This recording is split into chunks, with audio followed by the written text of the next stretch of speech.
Hello, everybody, and thank you for joining us. I am Grace Ellis with Priesters Pecans, and today I am here with the man behind the brand, Priesters, There you go. Mr. Thomas Ellis. And if there are any stories or history about Priesters, I think this is the guy who is our go-to for that.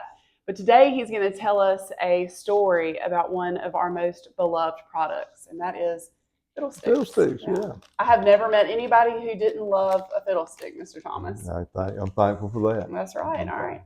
So before we get into the story behind fiddlesticks, I would love for you to tell us what a fiddlestick is.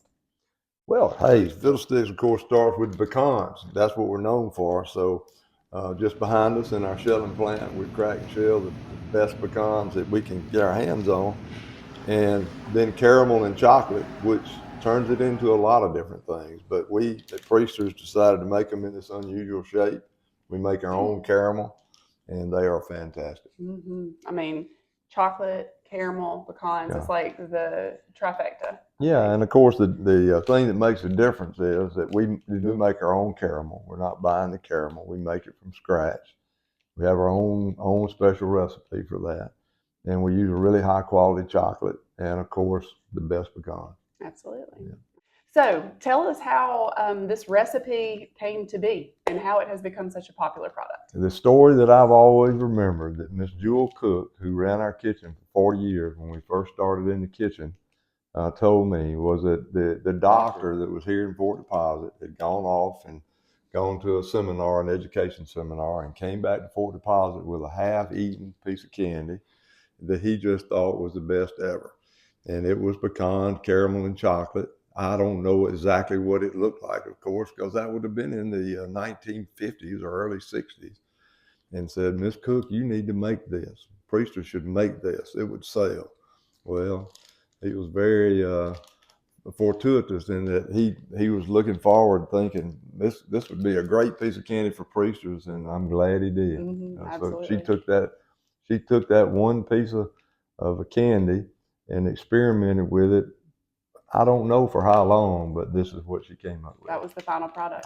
Has it been in the stick shape the whole time? Ever since, and of course, in the beginning, we would have cut them by hand, and of course, the pecans we chose for were large pieces because we had a lot of large pieces, and they were really good on this piece of candy. So we would have cut them by hand and then rolled them in chocolate, each stick at a time. Probably at that time melted.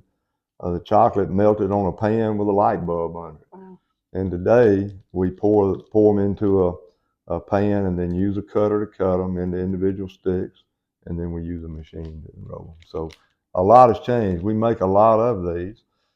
In the last few years, we used to have to bag them because of the unusual shape by hand. Mm-hmm. And now we actually have a machine that bags them for us, so that makes a lot of difference. Helps an awful lot. Yeah. I think we should pause for a moment to acknowledge the willpower of that doctor to just eat half of that piece of candy. Well, I've got a really good friend close to here actually that we may call her out sometimes, but she buys them and puts them away in her refrigerator. Her husband even comes to me and buys them by the case for her. Okay. And she's got the willpower to only eat one a day.